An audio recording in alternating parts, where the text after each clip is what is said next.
नमस्कार, good morning, सुप्रभात। मैं हूं आपके साथ रवि मिश्रा। करते हैं खबरों की शुरुआत। कुर्स में रूस यूक्रेन में भीषण जंग। रूसी सेना का 200 बार से अधिक हमला। यूक्रेन ने ड्रोन आर्टिलरी से दिया जवाब। यूक्रेनी सेना का जबरदस्त पलटवार। रूसी सेना के कई वाहनों को नष्ट किया।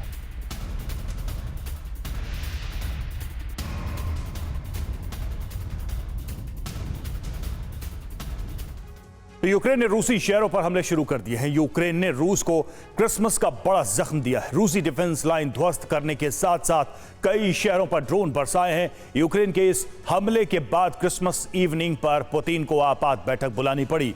इस बैठक में यूक्रेन पर बड़े हमलों का ब्लूप्रिंट तैयार किया गया। आज रात यूक्रेन पर भीषण हमलों की आशंका है। देखिए रूसी शहर कैसे धधक रहे हैं और पुतिन ने यूक्रेन पर हमले का क्या ब्लूप्रिंट तैयार किया है।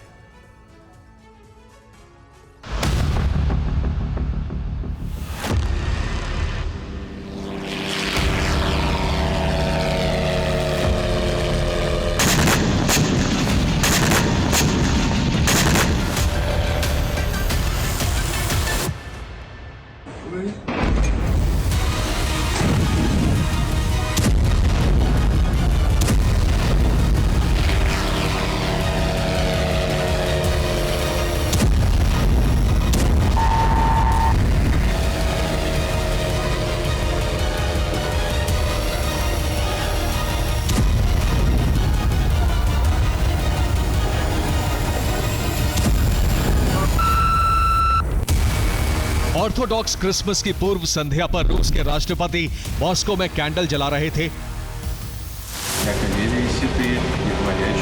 पोक लोनाया हिल के Saint George the Victorious church में पुतिन प्रार्थना सभा में शामिल हुए। पुतिन उस ग्रैंडियोस मेमोरियल कॉम्प्लेक्स में थे जो दूसरे विश्व युद्ध में रूस की जीत का प्रतीक है। रूसी राष्ट्रपति ने देश को क्रिसमस की बधाइयां दी और क्रिसमस की सुबह होने से पहले ही यूक्रेन ने रूस को सबसे बड़े जख्म दे दिए।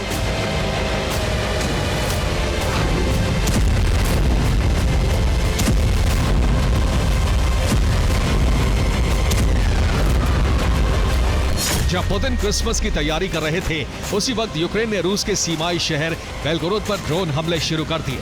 इसके साथ ही 6 जनवरी को यूक्रेन ने रूस के 6 एयर डिफेंस सिस्टम हमले करके नष्ट कर दिए। रूसी रेलवे ट्रैक को ध्वस्त करने के लिए यूक्रेनी एजेंट्स ने धमाके करके ट्रैक उड़ा दिए। क्रिसमस की पूर्व संध्या पर रूस के नियंत्रण वाले यूक्रेनी इलाकों से लेकर रूसी शहरों तक बारूद बरसाया गया। यूक्रेन ने सबसे पहले रूस के सीमाई शहर बेलगोरोद को टारगेट बनाया। बेलगोरोद में यूक्रेन का ड्रोन एक सिविलियन कार पर गिरा। इस ड्रोन हमले से कार का अगला हिस्सा क्षतिग्रस्त हो गया और इसके बाद पूरी कार धधकने लगी। यूक्रेनी फौज ने पुतिन की डिफेंस लाइन को ध्वस्त करने के लिए कोऑर्डिनेटेड हमले किए और इनका टारगेट बने रूस के एडवांस्ड डिफेंस सिस्टम। यूक्रेन ने 6 जनवरी को रूस के 6 डिफेंस सिस्टम नष्ट कर दिए। इनमें 2 पंजशीर S-1 सिस्टम हैं, एक anti aircraft gun and missile defence system ओसा है। इसके साथ ही यूक्रेनी हमले में रूस के 2 S-300 advanced air defence system भी खाक हो गए। इन सभी सिस्टम की कीमत 3000 करोड़ रुपए है। यूक्रेन ने रूस के डिफेंस सिस्टम को लो फ्लाइंग FPV ड्रोन से टारगेट किया और इस हमले को डिफेंस सिस्टम का रडार ट्रेस नहीं कर पाया। इसके साथ ही यूक्रेन ने रूस के नियंत्रण वाले ज़पोरिज़िया न्यूक्लियर पावर प्लांट पर भी जबरदस्त हमले किए।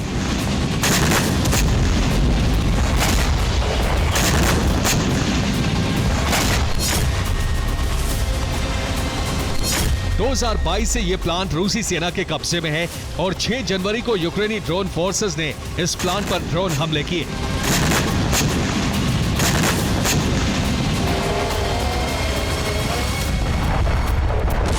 यूक्रेन ने ज़पोरिज़िया प्लांट पर 48 ड्रोन हमले किए। रूस का दावा है कि प्लांट तक पहुंचने से पहले ही ज्यादातर ड्रोन हवा में नष्ट कर दिए गए। 8 ड्रोन न्यूक्लियर प्लांट के परिसर में गिरे। रूस ने कहा है कि इन हमलों से कोई नुकसान नहीं हुआ। प्लांट के अंदर रेडिएशन का स्तर सामान्य है। यूक्रेन के हमले से यूरोप और रूस पर एटमी संकट के बादल मंडराने लगे। यूक्रेन के इन हमलों के बाद पुतिन ने आपात बैठक बुलाई।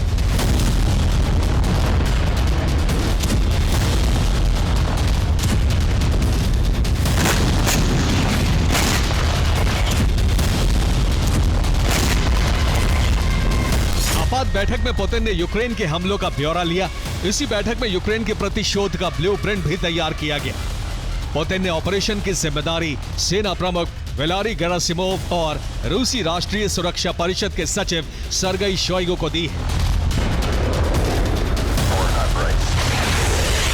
माना जा रहा है कि ऑर्थोडॉक्स क्रिसमस की रात यानी 7 जनवरी की रात यूक्रेन पर बड़े हमले किए जा सकते हैं और इनका टारगेट पश्चिमी देशों के हथियार गोदाम सहित यूक्रेन के ड्रोन और मिसाइल लॉन्च सेंटर हो सकते हैं।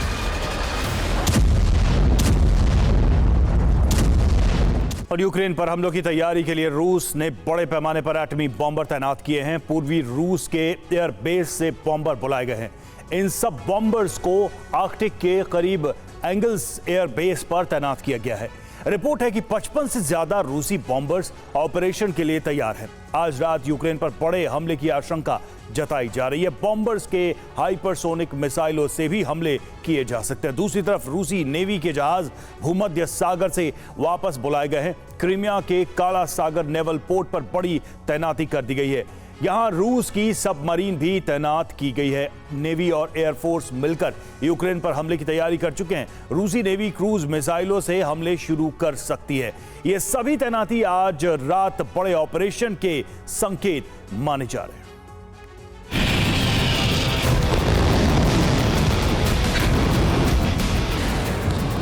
कहा यह भी जा रहा है कि क्रिसमस पर किए गए हमलों का बदला ऑर्चनिक जैसे घातक हमलों से भी लिया जा सकता है।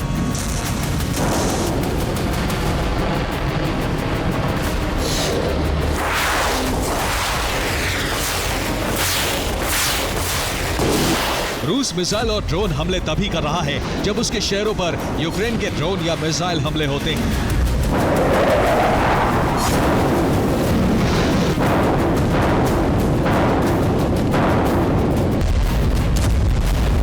फिलहाल रूस का फोकस ग्राउंड ऑपरेशन पर है, क्योंकि ट्रंप की वापसी से पहले रूस बड़े पैमाने पर यूक्रेनी जमीन जीतना चाहता है।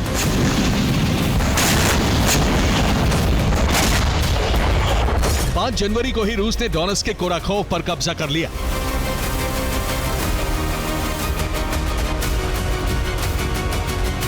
अब रूसी सेना पूर्वी यूक्रेन की इंडस्ट्रियल हार्ट कही जाने वाली सिटी निप्रोपेट्रोवस्क से 32 किलोमीटर दूर है।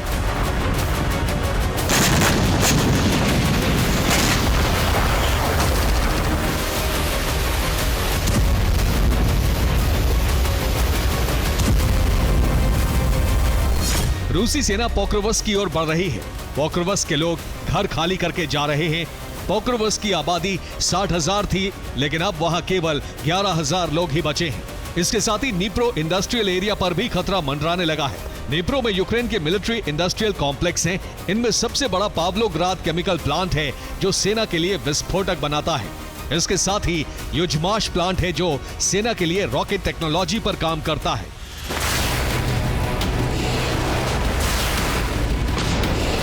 नीप्रो पर कब्जा होते ही रूस यूक्रेनी सेना के अहम ठिकानों पर नियंत्रण कर लेगा।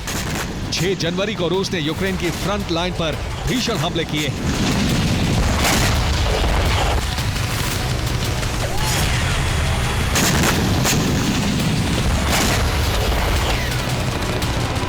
रूस ने पावलोग्राद में यूक्रेन का S-300 डिफेंस सिस्टम नष्ट कर दिया। इसके साथ ही रूसी वायुसेना ने यूक्रेन के MiG-29 जेट धराशायी कर दिए। रूसी सेना ने डोनेट्स्क के टांचेस्कोए पर भी कब्जा कर लिया है। कोपियांस्क में ऑस्किल रिवर क्रॉसिंग पर हमला करके रूस ने यूक्रेनी सेना का रसद और हथियार आपूर्ति पास बंद कर दिया। रूस के तेजी से आगे बढ़ने की सबसे बड़ी वजह है यूक्रेनी सेना का कमजोर मनोबल। यूक्रेनी जवान मोर्चा छोड़कर भाग रहे हैं।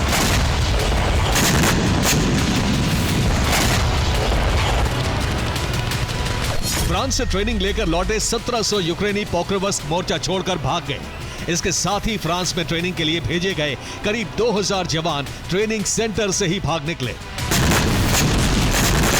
जमीनी जंग में यूक्रेन के सामने संकट बढ़ता जा रहा है। इसके साथ ही रूसी सेना के मिसाइल हमलों से उसके हथियार भी तेजी से नष्ट हो रहे हैं। Bureau report, TV9 Bharatvarsh.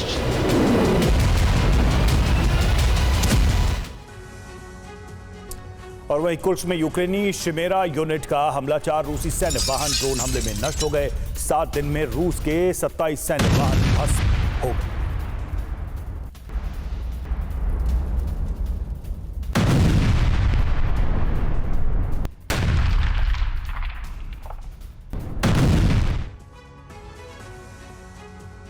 तो 24 घंटे पहले तक कुर्स्क में यूक्रेन आर्मी चारों तरफ से फंसी हुई नजर आ रही थी, जो फ्रंट फुट पर आ चुकी है। यूक्रेन की ग्राउंड फोर्स ने पुतिन सेना पर हमला कर उसके 2 इलाकों पर कब्जा कर लिया है। यूक्रेन की इस कामयाबी की वजह नेटो के टैंक माने जा रहे हैं, जो एक बार फिर कुर्स्क की जमीन पर उतर चुके हैं। दरअसल ज़ेलेंस्की ने नेटो टैंकों के जरिए कुर्स्क न्यूक्लियर प्लांट पर कब्जे का रोड मैप तैयार किया है, जिसकी खबर पुतिन को भी है। रूसी राष्ट्रपति ने कुर्स्क में अपने टॉप कमांडर को भेजा है, जिसने एक हफ्ते में कुर्स्क को यूक्रेन सेना का शमशान बनाने के आदेश दिए।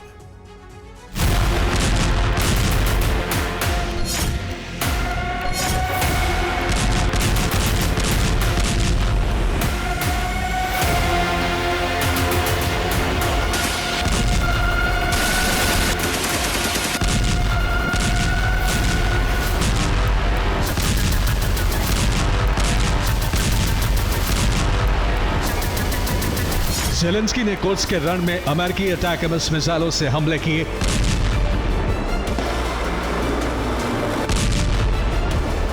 ब्रिटेन की स्टॉर्म शैडो से कुर्स्क में मौजूद रूसी सैनिकों को दहलाया। लेकिन कब्जे के बाद यूक्रेन लगातार कुर्स्क की जमीन गंवाता जा रहा था, मगर अब बाजी एक बार फिर पलटने लगी है।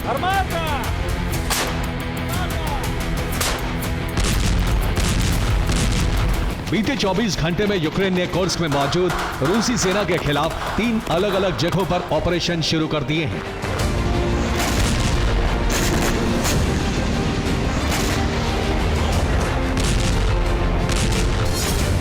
यूक्रेन ने कुर्स्क के मलाया लोकन्या, बोल्शोई सोल्दात्यकोय और बर्दिन पर बड़ा हमला किया है।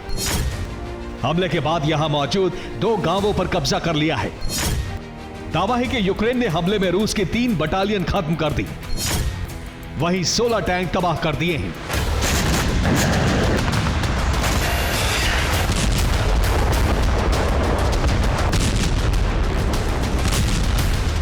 यह कुर्स्क न्यूक्लियर प्लांट के ऑपरेशन का पहला हिस्सा माना जा रहा है।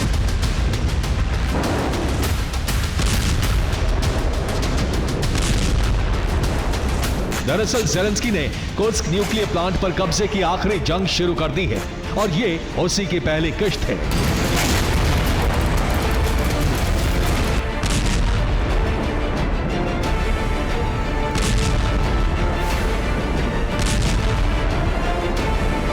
लेकिन सवाल है कि अचानक कुर्स्क में पिछड़ते यूक्रेनी सैनिकों के पास इतनी शक्ति कहां से आई? इसकी वजह भी आपको बताते हैं। ज़ेलेंस्की ने कुर्स्क के मैदान में अमेरिकी अब्राम्स टैंक, ब्रिटेन के चैलेंजर 2 टैंक और जर्मनी के शक्तिशाली लेपर्ड टैंक को उतार दिया है, जो इस वक्त कुर्स्क की जमीन पर रूसी सैनिकों को रौंदते हुए आगे बढ़ रहे हैं।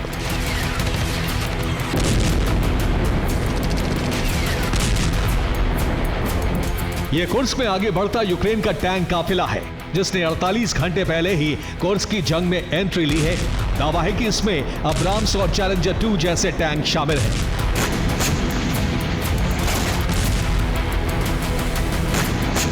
दावा है कि रूस ने इन टैंकों को रोकने के लिए ड्रोन अटैक किया।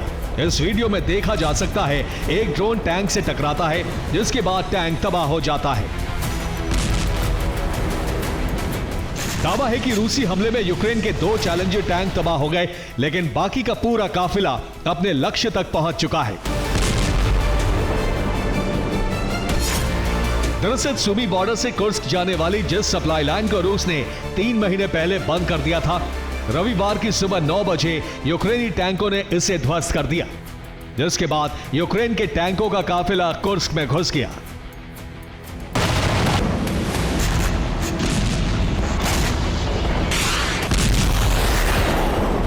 हालांकि रूस ने बॉर्डर पर डैमेज कंट्रोल करते हुए एक बार फिर इस इलाके पर कंट्रोल कर लिया है।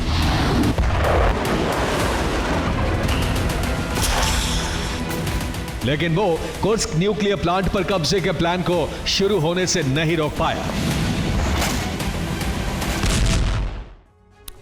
दरअसल कुर्स्क में यूक्रेन की सेना इस वक्त मलाया, लोकन्या, बोल्शोय और सेलादेत्स्कोय और बर्दिन में मौजूद है। यहां से कुर्स्क न्यूक्लियर प्लांट की दूरी 50 से 60 किलोमीटर है। यहां ज़ेलेंस्की के जवान नाटो टैंकों के साथ 3 अलग अलग रास्तों से कुर्स्क न्यूक्लियर प्लांट की तरफ आगे बढ़ना शुरू करेंगे। यूक्रेन की पहली टुकड़ी मलाया, लोकन्या से एल्गोव की तरफ बढ़ेगी। यहां से कुर्स्क न्यूक्लियर प्लांट की तरफ कूच किया जाएगा। वहीं यूक्रेनी आर्मी की दूसरी टुकड़ी बोल्शोय सल्दायोत्स्के से प्रिमिनोत्स्के की तरफ जाने वाले रास्ते में बढ़ेगी और प्रियामिनोत्सिनो पहुंचने के बाद यह कुर्स्क न्यूक्लियर प्लांट जाने वाली सड़क के रास्ते प्लांट तक पहुंचेगी। यूक्रेन सेना की तीसरी और आखिरी टुकड़ी बर्दिन होते हुए जंगलों के रास्ते कुर्स्क न्यूक्लियर प्लांट तक पहुंचने की कोशिश में है। अगर इन 3 में से एक भी टुकड़ी कामयाब हुई तो कुर्स्क न्यूक्लियर प्लांट पर यूक्रेन का कब्जा हो जाएगा।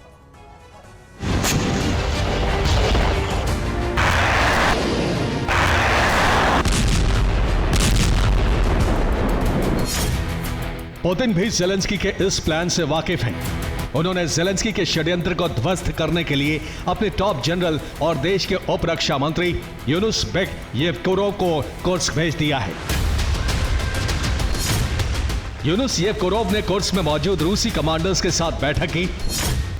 येवकोरोव ने कमांडर्स के साथ न्यूक्लियर प्लांट की सुरक्षा पर चर्चा की।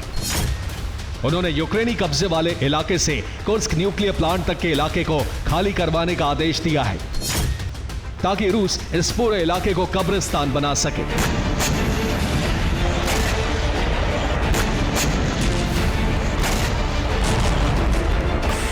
आदेश के बाद जहां रूसी नागरिकों को बाहर निकाला जा रहा है, वहीं कुर्स्क में मौजूद नेटो के टैंक पर बड़े हमले शुरू कर दिए हैं।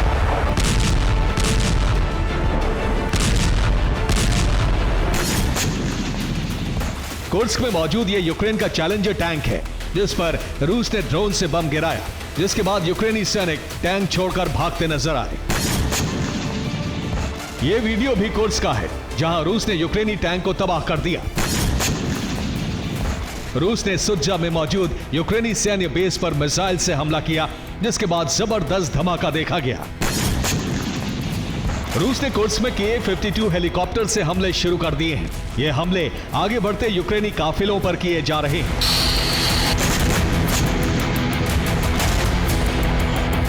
रूसी दावों के मुताबिक हमले में यूक्रेन को काफी नुकसान पहुंचा है।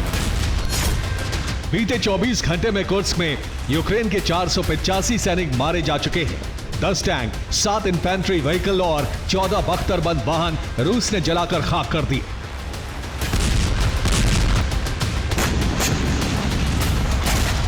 हालांकि यूक्रेन को हुए नुकसान के बाद भी पुतिन बौखलाए हुए हैं, जिसकी एक वजह वहां कुर्स्क में मौजूद नेटो के टैंक हैं। वहीं कोरियाई सैनिकों को हुआ बड़ा नुकसान भी उन्हें परेशान कर रहा है। दरअसल किम जोंग ने कुर्स्क में 12,000 जवान लड़ने के लिए भेजे थे। दावा है कि इसमें से 3,800 सैनिकों की मौत हो चुकी है।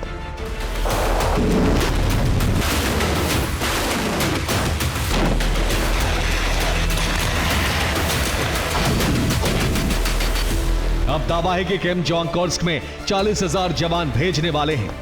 माना जा रहा है कि पुतिन इन सैनिकों को न्यूक्लियर प्लांट की तरफ बढ़ते यूक्रेनी सैनिकों को रोकने के अभियान में लगाने वाले हैं। यानी ट्रंप की शपथ से पहले कुर्स्क की रणभूमि बारूद की प्रचंड अग्नि में झुलसने वाली है। Bureau report, TV9 Bharatvarsh. और बीते साल 19 जून को रूसी राष्ट्रपति और किम जोंग की मुलाकात प्योंगयांग में हुई थी।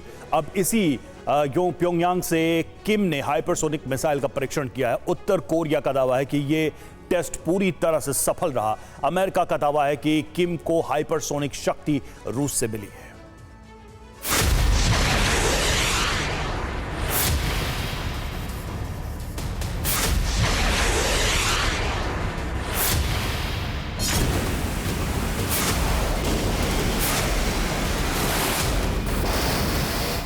जनवरी को अमेरिका के विदेश मंत्री एंटनी ब्लिंकन दक्षिण कोरिया में थे। उनकी कोरियाई राष्ट्रपति से मुलाकात खत्म हुई थी कि किम जोंग ने अपनी सबसे लेटेस्ट मिसाइल का टेस्ट कर दिया।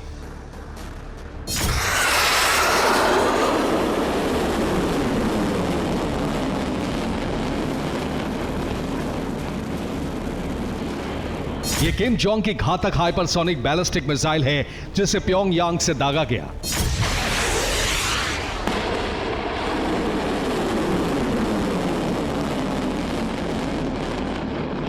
इस टेस्ट के वक्त किम जोंग कंट्रोल रूम में मौजूद थे। उनकी एक एक हरकत पर नजर थी। इस दौरान किम की बेटी भी उनके साथ थी।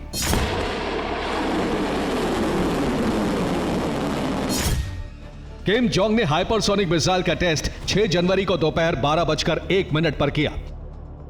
यह किम की मध्यम दूरी की हाइपरसोनिक मिसाइल है। मिसाइल को प्योंगयांग से दागा गया। यह 1100 किलोमीटर दूर जापान के एक्सक्लूसिव इकोनॉमिक जोन में जाकर गिरी।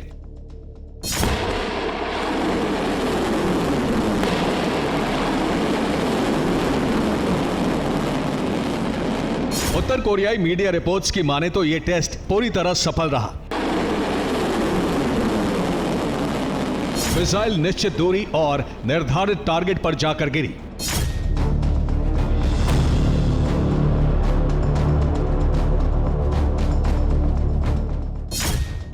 रिपोर्ट्स के मुताबिक किम की हाइपरसोनिक मिसाइल की रफ्तार 15,000 किलोमीटर है। वहीं इसकी रेंज 1500 किलोमीटर होने का दावा किया गया है। दावा यह भी है कि इस मिसाइल को दुनिया का कोई डिफेंस सिस्टम पकड़ नहीं सकता।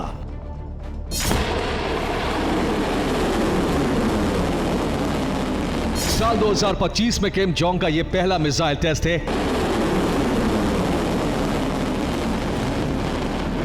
इससे पहले 2024 में किम ने इस मिसाइल का 2 बार टेस्ट किया था। किम जोंग ने अपने बयान में कहा है, हमने नई हाइपरसोनिक मिसाइल का टेस्ट किया है। यह मिसाइल पैसिफिक इलाके में हमारी पहचान बनेगी, यहां मौजूद दुश्मनों को रोकने में मददगार होगी।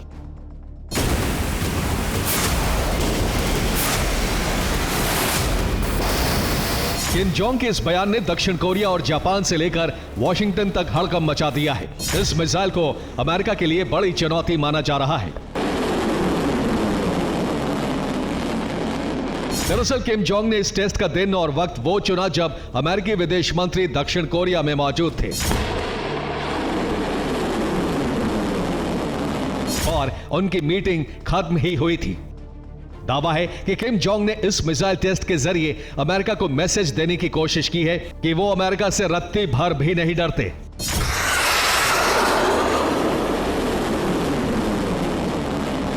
लेकिन सवाल है कि किम जोंग के पास हाइपरसोनिक शक्ति कहां से आई। दरअसल किम के इस शक्ति का स्रोत मॉस्को को माना जा रहा है। अमेरिका का दावा है कि पुतिन ने किम जोंग को हाइपरसोनिक मिसाइल का फॉर्मूला दिया है। मिसाइल टेस्ट के बाद एंटनी ब्लिंकन ने अपने एक बयान में कहा, उत्तर कोरिया को रूस पहले से हथियारों की तकनीक दे रहा है। रूसी सैनिक उत्तर कोरियाई सैनिकों को प्रशिक्षण भी दे रहे हैं। वो उसे मिसाइलों से जुड़ी तकनीक ट्रांसफर कर रहा है। हमें यकीन हो चुका है कि रूस उसे अंतरिक्ष से जुड़ी तकनीक भी साझा करने वाला है।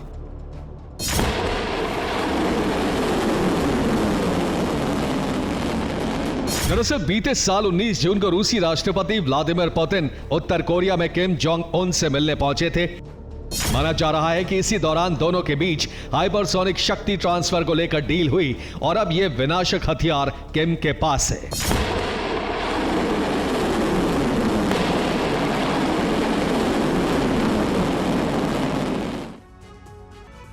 और कोविड जैसे लक्षण वाला वायरस HMPV चीन के बाद कई देशों में फैल चुका है। चीन के कई शहरों में हेल्थ इमरजेंसी लगाने का दावा कई रिपोर्ट्स में किया जा रहा है। भारत में भी 8 केसेस आ चुके हैं। सवाल उठ रहा है कि क्या दुनिया फिर से कोविड जैसे खतरनाक वायरस के खतरे में घिरने वाली है।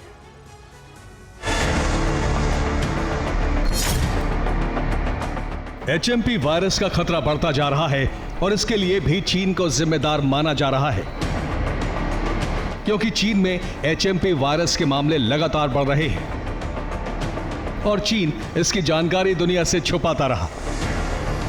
अब HMP वायरस कई देशों में फैल चुका है। भारत में भी पिछले 24 घंटे में इसके 8 मामले सामने आ चुके हैं। महाराष्ट्र के नागपुर में 2 केस सामने आए हैं, जिसमें एक 13 साल की लड़की और 7 साल का लड़का HMP से संक्रमित है। कर्नाटक के बेंगलुरु में 2 केस मिले हैं, जिसमें एक 8 महीने का बच्चा और 3 महीने की बच्ची है। तमिलनाडु में भी 2 मामले मिले हैं। जिसमें चेन्नई में एक 69 साल के बुजुर्ग एचएमपी पॉजिटिव मिले, जबकि सलेम में एक 45 साल का शख्स इस वायरस से संक्रमित मिला।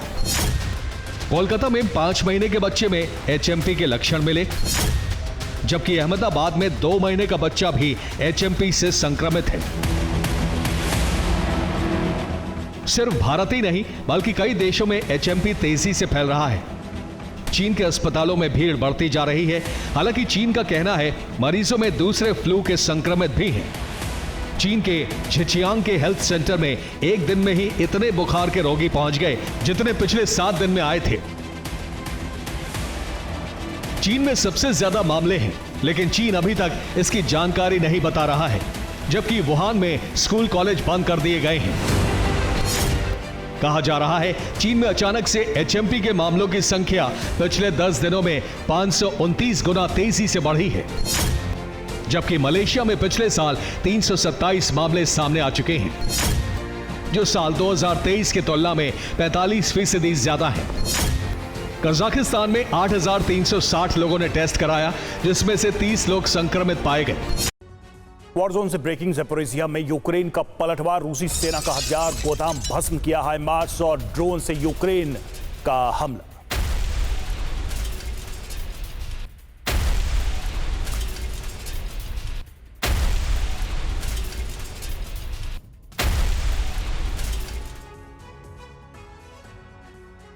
ट्रंप ईरान के एटमी मिशन के सबसे बड़े दुश्मन रहे हैं। यही वजह है कि ट्रंप का शासनकाल शुरू होने से पहले ईरान अपने परमाणु मिशन को कामयाब बनाने में लगा है। अमेरिका को ईरान के मिशन से जुड़ी कई खुफिया रिपोर्ट्स मिली हैं। एक तरफ अमेरिका में ईरान पर हमले की प्लानिंग के लिए बाइडेन ने बैठक की, तो वहीं इसके 4 दिन बाद ही ईरान में भूकंप के झटकों ने अमेरिका के शक को और पुख्ता कर दिया। ईरान में एक न्यूक्लियर पावर प्लांट के करीब भूकंप के झटके महसूस किए गए। अब कयास लगाया जा रहा है कि यह परमाणु परीक्षण की वजह से हो सकता है।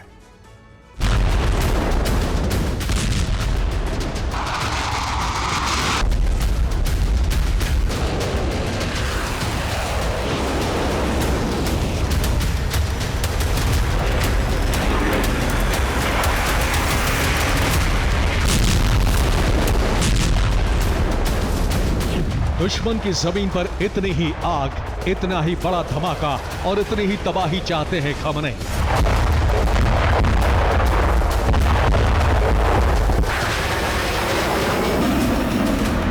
खमने का सबसे बड़ा ख्वाब, ईरानी वैज्ञानिकों की सबसे बड़ी हसरत और ईरान की सेना की सबसे बड़ी जरूरत।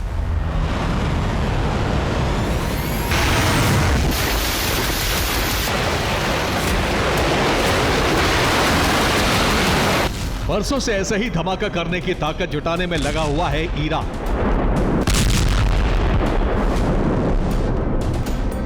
कई रिपोर्ट, कई संकेत मिले, जिससे लगा कि अब ईरान का एटमी मिशन पूरा हो चुका है।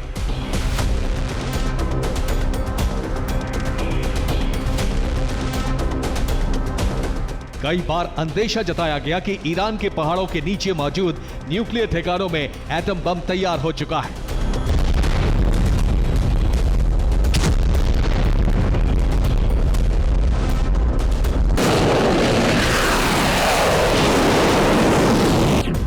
नई रिपोर्ट है कि ईरान में भूकंप के झटके लगे। भूकंप का केंद्र बेहद कम गहराई पर था।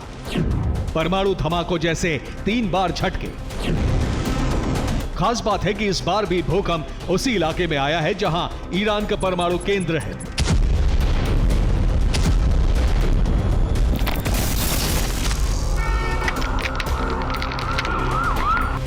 विशेषज्ञों के मुताबिक अमेरिका में ट्रंप के चुनाव जीतने के बाद ईरान में एटमी मिशन को तेज करने का दबाव है।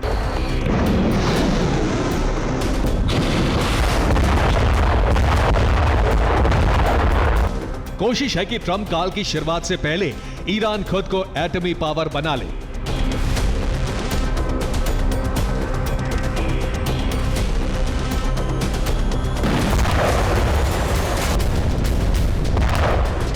ईरान पर इजरायल के एयर स्ट्राइक के बाद से ही ईरान जल्द से जल्द परमाणु बम बनाने में जुटा है। इससे पहले 6 अक्टूबर को भी ईरान में भूकंप आया था। तब ईरान ने भूकंप की खबरों को दबाने की कोशिश की थी, लेकिन आर्मीनिया के सीस्मिक स्टेशन ने 4.6 भूकंप का खुलासा किया था।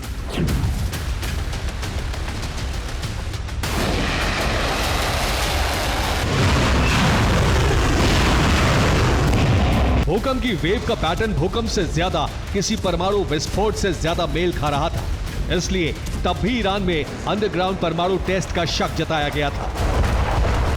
भूकंप जिस इलाके में आया था वो ईरान का काविर था।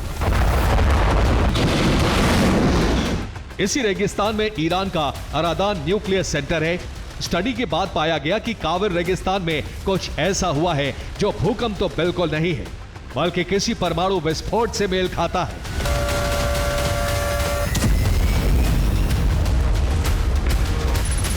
सोमवार को ईरान में आए भूकंप की डिटेल निकाली गई है। यह भी आमतौर पर होने वाले भूकंप के झटकों से थोड़ा अलग है।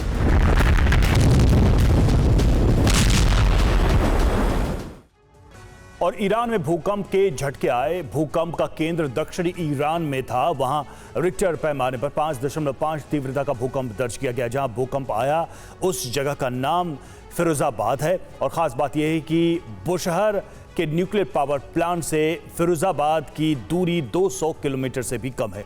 परमाणु टेस्ट का अंदेशा इसलिए है क्योंकि भूकंप का केंद्र जमीन के भीतर सिर्फ 10 किलोमीटर नीचे था। स्टडी के मुताबिक ऐसे भूकंप परमाणु परीक्षण के दौरान आते हैं।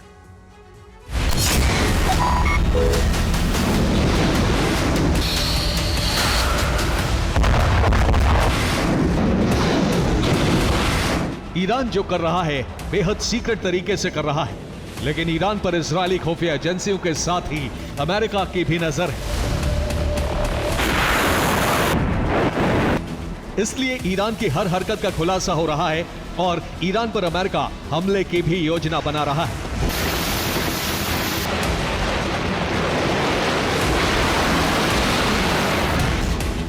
पेंटागन में खलबली की वजह है पिछले दिनों की 3 तस्वीरें। पहली तस्वीर इस्फहान से आई है। इसमें परमाणु केंद्र के पास एक तेज आवाज के साथ विस्फोट होता है। कई किलोमीटर दूर से एक रोशनी दिखती है। इसी तरह नतांज के पास अंडरग्राउंड धमाका होता है, जिसकी आवाज काफी दूर तक सुनाई देती है। इसके बाद काविर रेगिस्तान में मौजूद अरादान न्यूक्लियर रिएक्टर के पास भूकंप आया। अमेरिका को ईरान के परमाणु मिशन को लेकर लगातार खुफिया रिपोर्ट मिल रही है। ईरान क्या कुछ कर रहा है इसका अंदाजा इसी बात से लगाया जा सकता है। इसी हफ्ते बाइडेन ने बैठक बुलाई। ईरान के परमाणु मिशन की समीक्षा हुई। ईरान पर सीधा प्रहार करने पर विचार हुआ। ईरान पर बाइडेन ने सलाहकारों से राय ली। ईरान को भी इसका अंदाजा है कि ट्रंप के राष्ट्रपति बनते ही अमेरिका ईरान के एटमी मिशन के खिलाफ अभियान छेड़ सकता है।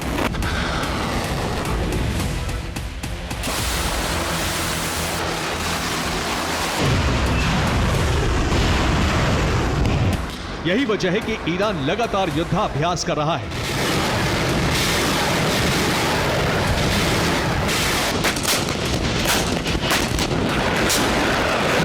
ईरान ने हॉर्मुज स्ट्रेट में युद्धाभ्यास शुरू किया है। हॉर्मुज के पास बैलिस्टिक और क्रूज मिसाइल तैनात हैं। अमेरिका के युद्धपोत भी इस इलाके में गश्त लगाते हैं। अमेरिका में ट्रंप काल की शुरुआत और पिछले साल इजराइल से बढ़ रहे तनाव की वजह से अब ईरान ने अपने सैन्य अभ्यास की संख्या को 2 गुना कर दिया है।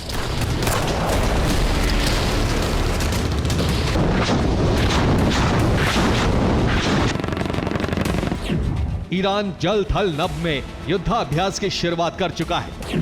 जनवरी से लेकर मार्च तक ईरान युद्धाभ्यास करेगा। इस दौरान कुल 30 युद्धाभ्यास करने का टारगेट है। ईरान की सेना नतांज परमाणु ठिकाने के पास अभ्यास करेगी। यह यूरेनियम संवर्धन के लिए अहम जगह है। हालांकि माना जाता है कि ऐसे अभ्यास का आयोजन ईरान जानबूझकर करता है ताकि दुनिया का ध्यान ईरान के एटमी मिशन से हटाया जा सके।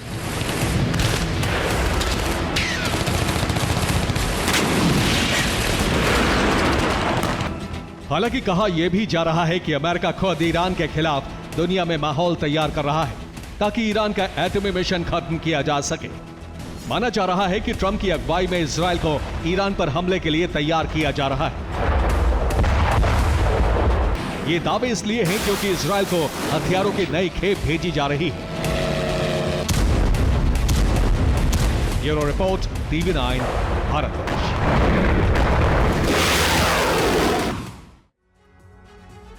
और इस बीच यूक्रेन ने बनाया नया नेवल ड्रोन। 40 किलोमीटर प्रति घंटे की रफ्तार से यह हमला करेगा। 3 किलो विस्फोटक ले जाने की क्षमता है इस ड्रोन की।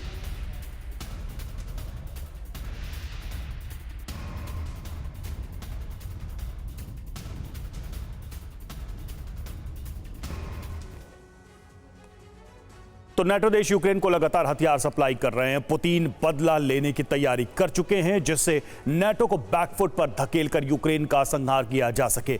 इसके अलावा पुतिन ने काला सागर की तरह ही बाल्टिक और आर्कटिक के लिए नया ब्लूप्रिंट बनाया है, जिससे दोनों ही जगहों पर रूस का दबदबा कायम किया जा सके। पुतिन के ब्लूप्रिंट पर नेटो की बेचैनी बढ़ गई है। नेटो ने बाल्टिक से लेकर आर्कटिक तक घेराबंदी शुरू कर दी है, जिसको रोकने के लिए पुतिन ने कई ऐसे फैसले लिए हैं जो यूरोप को महायुद्ध की आग में झोंक सकता है। यानी रूस नेटो में टकराव बढ़ रहा है, जिससे सीधे युद्ध का अंदेशा भी बढ़ गया है।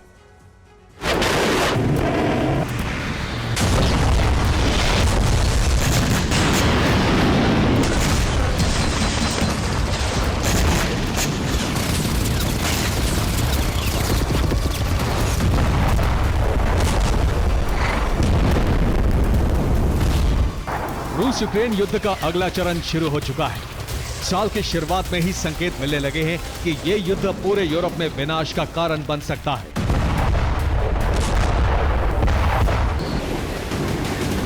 जिसमें सीधे नेटो और रूस आपस में टकराएंगे। इसके लिए 3 जगह एपिसेंटर बनने जा रही है।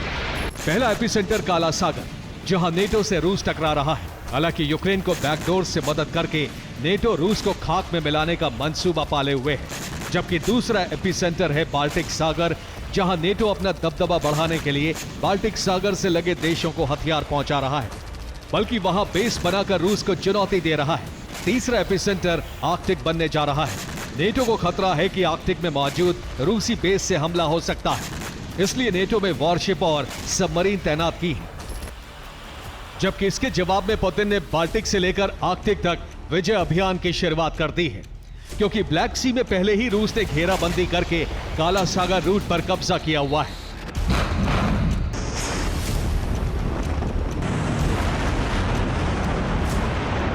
बाल्टिक और आर्कटिक में नेटो के षड्यंत्र के बारे में रूस की खुफिया एजेंसी ने एक रिपोर्ट तैयार की है। इस रिपोर्ट में नेटो की हर गतिविधि के बारे में जानकारी। वॉर रूम में पुतिन ने रिपोर्ट की स्टडी की, जिसके बाद नेटो को बाल्टिक और आर्कटिक से पीछे धकेलने का ब्लूप्रिंट बनाने का निर्देश क्रेमलिन को दे दिया गया है। काला सागर जैसा दबदबा पुतिन बाल्टिक सागर में भी चाहते हैं, जबकि आर्कटिक में रूस पहले से ही मजबूत स्थिति में है। दरअसल यही नेटो के लिए संकट वाली स्थिति है, क्योंकि रूस ने प्लान पर काम भी शुरू कर दिया है। अभी 3 बड़े स्टेप रूस ने उठाए हैं। पहला स्टेप है जिसमें भूमध्य सागर में तैनात युद्धपोत और सबमरीन बाल्टिक सागर भेजे जा रहे हैं। जबकि दूसरा स्टेप है रूस बाल्टिक में सुरक्षा घेरा तैयार कर रहा है, जिसमें नेटो शिप की एंट्री पर रोक लगा दी है। तीसरा स्टेप है आर्कटिक रीजन में मौजूद आइस ब्रेकर शिप को ग्रीनलैंड की तरफ रवाना कर दिया है। इसके अलावा चौथा स्टेप है पुतिन ने आर्कटिक में मौजूद अपने सैन्य ठिकाने वॉर रेडी मोड पर डाल दिए हैं। पुतिन ऐसे ब्लूप्रिंट पर काम कर रहे हैं जिससे बाल्टिक से लेकर आर्कटिक तक नेटो के नेटवर्क को खत्म किया जा सके। रूस बाल्टिक रीजन में मौजूद देशों की गैस सप्लाई पूरी तरह से बाधित कर देना चाहता है। साथ ही समंदर में मौजूद पावर और इंटरनेट केबल भी काटकर उन्हें संकट की स्थिति में डाल देना चाहता है। इसके लिए नेटो को जिम्मेदार ठहराएगा, जिससे यूरोप के देशों में टकराव बढ़ने के आसार हैं। वैसे भी 2 मुद्दों पर नेटो देशों में दरार पड़ चुकी है।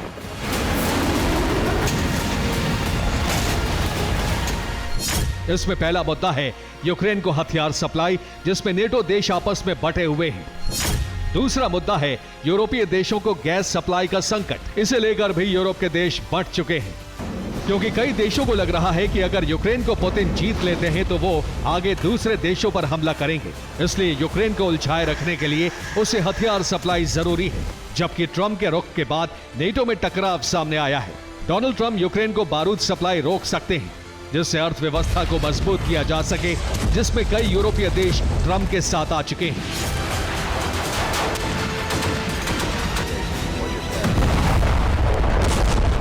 नेटो में पड़ी दरार का फायदा उठाने के लिए पुतिन ने बाल्टिक से लेकर आर्कटिक तक प्लान बना लिया है, जिससे नेटो का दबदबा कम किया जा सके।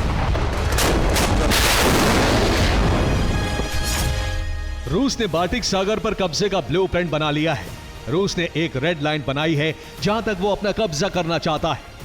ब्लूप्रिंट के तहत रूस सबसे पहले बाल्टिक में बिछी पावर केबल को तबाह कर सकता है, जो बाल्टिक और नॉर्डिक देशों तक जाती है। इसके अलावा इंटरनेट केबल को भी विस्फोटक से उड़ा सकता है, जिससे बाल्टिक देशों में इंटरनेट सर्विस बंद हो जाए। इसके अलावा अगर लाल घेरे में कोई भी नेटो वॉरशिप घुसा तो उसे हमला करके तबाह कर दिया जाएगा। इसके लिए कैलिनिनग्राड में मिसाइल वॉर रेडी कर दी गई है। साथ ही रूस अपने वॉरशिप बाल्टिक में तैनात करके बाल्टिक में नेटो शिप की एंट्री पर रोक लगाने की तैयारी कर रहा है। सिर्फ बाल्टिक ही नहीं, आर्कटिक में भी रूस और नेटो में टकराव के संकेत हैं, क्योंकि पेंटागन की एक रिपोर्ट से खुलासा हुआ था कि रूस आर्कटिक में कुछ बड़ा करने वाला है, जिसकी जासूसी कराने के लिए अमेरिका ने टोही विमान आर्कटिक भेजे थे। जिसके बाद अमेरिका ने दावा किया था कि रूस जल्द ही परमाणु परीक्षण करने की तैयारी में है।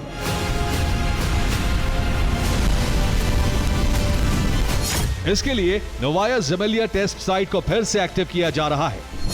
यह सीधा संकेत है कि रूस कभी भी न्यूक्लियर टेस्ट कर सकता है। इस बार ऐसा करने में उसे 34 साल से ज्यादा का वक्त लगा, क्योंकि 1990 में रूस ने आखिरी न्यूक्लियर टेस्ट किया था। अमेरिका ने नोवाया आइलैंड पर रेडियो एक्टिव सीसियम-137 मिलने का दावा किया था। यह वही रेडियो एक्टिव तत्व है जो हिरोशिमा और नागासाकी पर परमाणु हमले के बाद वहीं की जमीन पर मिला था। अगर इस रिपोर्ट को आधार मानकर नेटो रूस पर हमला करता है तो आर्कटिक से परमाणु युद्ध शुरू हो सकता है। इसलिए आर्कटिक से नेटो को खदेड़ने के लिए रूस ने तैयारी शुरू कर दी है।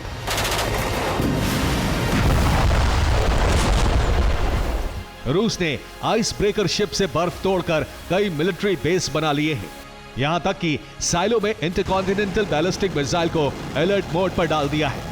इसके अलावा अंडरग्राउंड एटमी लैब में न्यूक्लियर हथियार बनाए जा रहे हैं, जिसे लेकर आर्कटिक में नेटो आक्रामक है। नॉर्डिक देशों से बड़े हमले की तैयारी है। नॉर्वे, स्वीडन, फिनलैंड में नेटो ने मिलिट्री बेस बना लिए हैं, जिनके टारगेट पर आर्कटिक रीजन में मौजूद रूसी बेस है, जिसमें पहला टारगेट है कोला मिलिट्री बेस। ये रूस का सबसे बड़ा बेस है। टारगेट नंबर 2 है RITM न्यूक्लियर रिएक्टर, जिसे रूस ने 2 साल पहले शुरू किया था। इसके बाद रूस के 12 एयर बेस टारगेट पर हैं, जो आर्कटिक में हैं, जहां से रूस नेटो पर हमला कर सकता है। आर्कटिक में मौजूद रूस के 3 सबमरीन बेस भी टारगेट पर हैं, जहां रूस की न्यूक्लियर सबमरीन तैनात है। टारगेट नंबर 5 है एक एरियल ड्रोन बेस। इन्हें तबाह करके नेटो आर्कटिक में रूस की सैन्य ताकत तबाह कर देना चाहता है। लेकिन पुतिन नॉर्डिक, बाल्टिक, काला सागर और आर्कटिक तक अपना दबदबा कायम करना चाहते हैं। रूस को कोल्ड वॉर से पहले वाले सोवियत संघ जैसा बनाना चाहते हैं। इसके लिए वो पिछले 10 साल से काम कर रहे हैं। यूक्रेन की तबाही, जिसका पहला ट्रेलर है।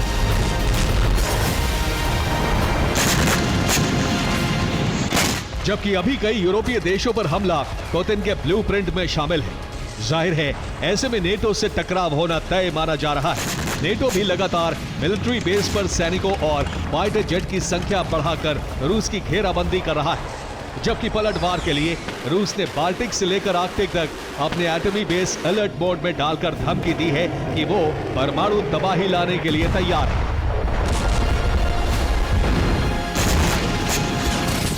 Bureau report, TV9 Bharatvarsh. और अमेरिकी USS ट्रूमैन सही सलामत जिया। US नेवी ने ट्रूमैन की तस्वीरें जारी की हैं। हूती ने मिसाइल हमले का दावा किया था। एयरक्राफ्ट कैरियर को कोई नुकसान नहीं पहुंचा।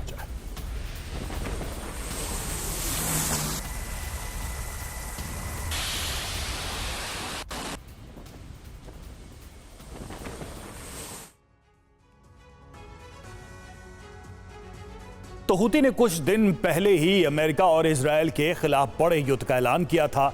अब हूती ने एक बार फिर अमेरिका को सीधी चुनौती दी है। हूती ने दावा किया है कि यमन से समंदर में मौजूद अमेरिकी एयरक्राफ्ट कैरियर को निशाना बनाया गया। हूती के मुताबिक एयरक्राफ्ट कैरियर पर 2 मिसाइल और 4 ड्रोन से प्रहार किया गया।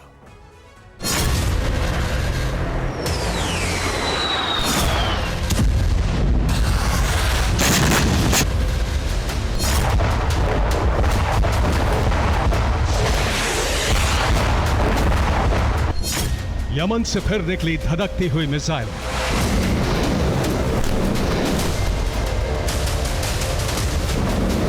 एक बार फिर लाल सागर के ऊपर उड़े हूती के ड्रोन। टारगेट पर था यमन की जमीन को कई बार भस्म करने वाला एक एयरक्राफ्ट कैरियर।